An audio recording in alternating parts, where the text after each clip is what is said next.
Hi, and welcome back to Focal Point AFR Talk. Brian Fisher is my name. Great to have you with us on the program today. I want a reminder that my column from yesterday, in response to Bill O'Reilly referring to us as Bible thumpers, in which I make the case that the founders were Bible thumpers. That column is up at onenewsnow.com or instantanalysis.net. You can get to it either way. Both of them are pathways that'll get you to that piece, and I encourage you to read it when you get the opportunity. Now, let's just grab some video clips, and we'll see what you want to talk about today. I want to begin with this Dan Pfeiffer soundbite, clip number 1, Rob. Now, you know, it's interesting that the Founding Fathers, when they crafted the First Amendment, they specifically included freedom of the press as one of the cherished freedoms, one of the inalienable rights given to us by the Creator. Now, why did they do that? Well, they had seen under the Crown that the Crown had tried to repress the publication of ideas that were critical of the reigning political power. They tried to shut them down. They tried to close them up. And the founders said, no, we understand that a key part of having a robust democratic style, Republican style of government, not democratic technically, but Republican, is there has to be robust public debate. That's why we want to protect freedom of political speech. The freedom of speech plank was all about political speech. It wasn't about pornography. It wasn't about obscenity. It wasn't about vulgarity. It wasn't about pornography. It was about political speech. Nobody was going to be shut out of the debate because we needed to have a robust dialogue if we're going to craft good public policy. And freedom of the press was right in it. Now, by the way, freedom of the press is an individual right. It is not a corporate right. All of the rights in the Constitution, the Bill of Rights, are individual rights. It's important for us to understand. These are individual rights that belong to us because we are American citizens. They are inalienable rights, gift from our Creator, because we are American citizens that have been created by God. They don't belong to a corporation. So the freedom of religion, for instance, doesn't belong to churches. It belongs to individuals. Now, a church is a cluster of individuals. They have freedom of religion because every member of the church has freedom of religion. It's an individual right. That's why it is so wrong for the Obama administration to tell Christian organizations and businesses like Hobby Lobby that they have to offer procedures that violate their deeply held religious consciences. And they're saying, look, they're a business, so they don't qualify for religious liberty. They don't qualify because they're businesses. They're not churches. They're businesses. They don't qualify. Well, I mean, you can have a Christian hospital, and they say that doesn't qualify.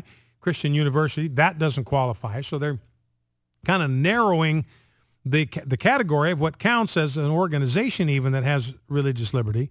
But the point here is that you and I possess religious liberty as individuals. And it's not a corporate right. It's not given to our church. It belongs to us as individuals. Same with freedom of the press. So freedom of the press, that right belongs every bit as much to a blogger as it does to the New York Times. A lot of people think, even judges think, a judge issued some huge ruling, $2.5 million ruling, against a blogger in Oregon about a year ago or 6 months ago. And the blogger did nothing but write and post and publish the kind of thing that you would read in a newspaper. But the judge said, you're not a newspaper. You don't have freedom of the press. You get a $2.5 million fine. Well, freedom of the press, when you post stuff on your blog, you post stuff on your Facebook page, you have a constitutional right to do it. I'm not saying you got a constitutional right to use foul language, to use profanity, to use vulgarity, to use obscenity. You do not. You have no constitutional right to those things. And that's not what the purpose of the First Amendment was about. It was to protect your right to engage in robust public dialogue over very important public policy issues. You have that right as an individual. That's pretty alarming when you got the government trying to close off, shut down various media outlets, particularly you got Facebook shutting down conservative Facebook pages because they don't like the content of their message. It's not obscene. It's not vulgar. They just don't like the political slant. So they shut it down. Now, Facebook can do whatever they want. It's a private organization. They want to shut it down. I think they ought to have the right to be able to determine whatever kind of speech they want to permit. But my point is, that the right to publish your views somewhere belongs to you as an individual, and it is your right.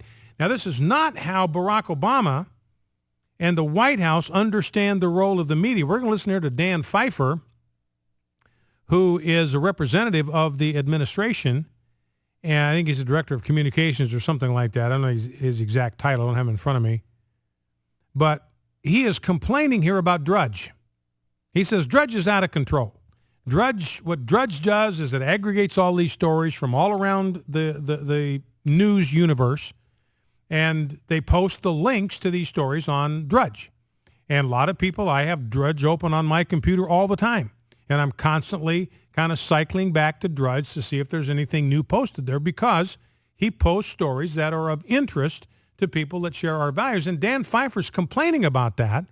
And it's interesting. You listen to what he thinks the role of the media is when we get to the end of this soundbite. Here's Dan Pfeiffer speaking for Barack Obama. There's a Pavlovian response from, some media outlets. It's like, why are you asking me about this? Well, it's on Drudge, and so it's, in some cases. And what do you say to that? I sort of asked them to repeat them, say that to themselves out loud again and think about it. And everyone's a little embarrassed about it, and it's always like my boss, my assignment editor's on me about this. And so, but the example being that that anyone saying anything can get caught up in the spin cycle in a way that is very damaging. It hurts what we're trying to do on a daily basis, but also is very damaging to that individual person.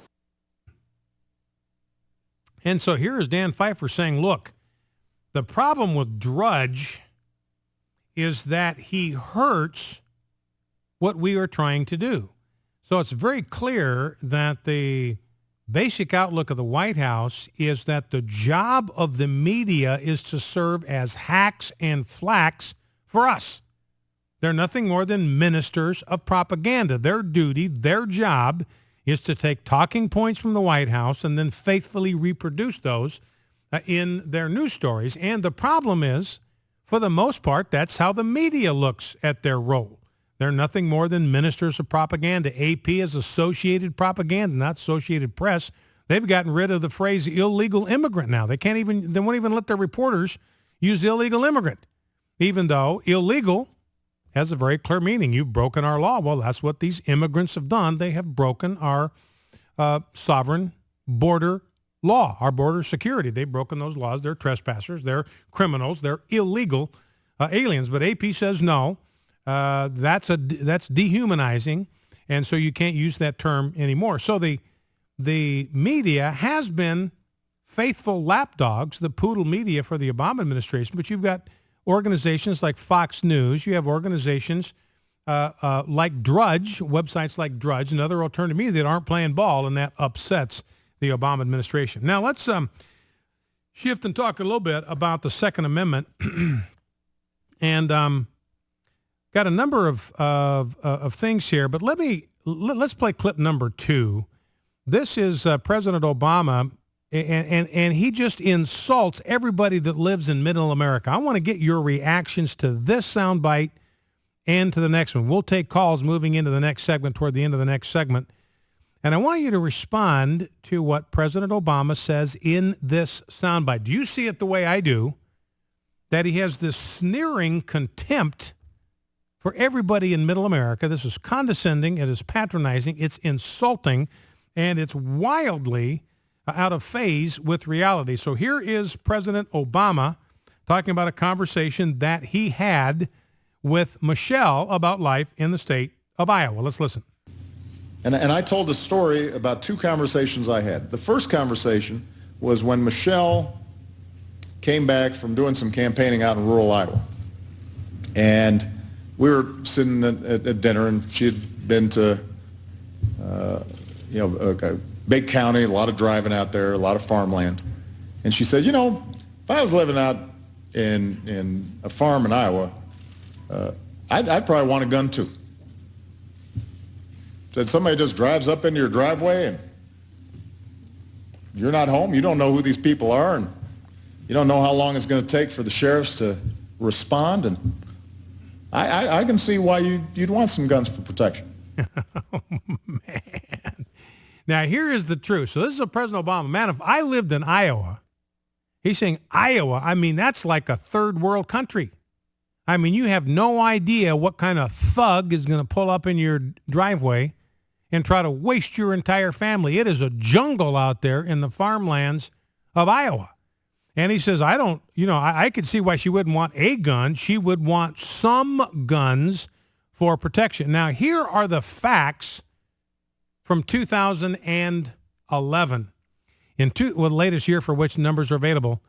In 2011, 46 murders took place in the entire state of Iowa. There are 3 million, just over 3 million people who live in the state of Iowa. 2011, they had 46 murders. That is 1.5 murders for every 100,000 population.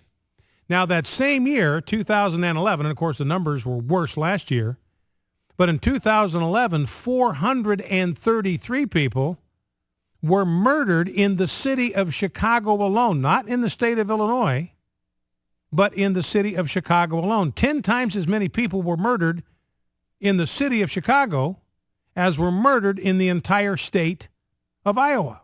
Now, you amortize that out, Chicago's got about 2.7 million, so the population of Chicago is smaller than the population of Iowa, and they have 10 times the number of murders.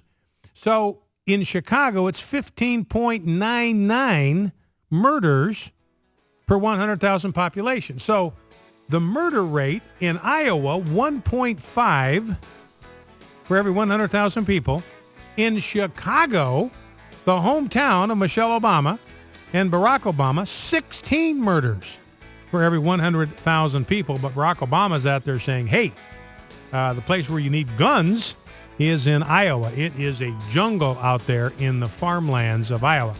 And by the way, Senator Harry Reid's gun control bill has a provision in it that if somebody steals your firearm or you misplace it, you can go to prison. You can go to prison for up to 5 years if you don't report that to Eric Holder within 24 hours. I am not making that up. Somebody steals your gun, you don't report it to Eric Holder in 24 hours, you could go to prison for 5 years. Back in 2.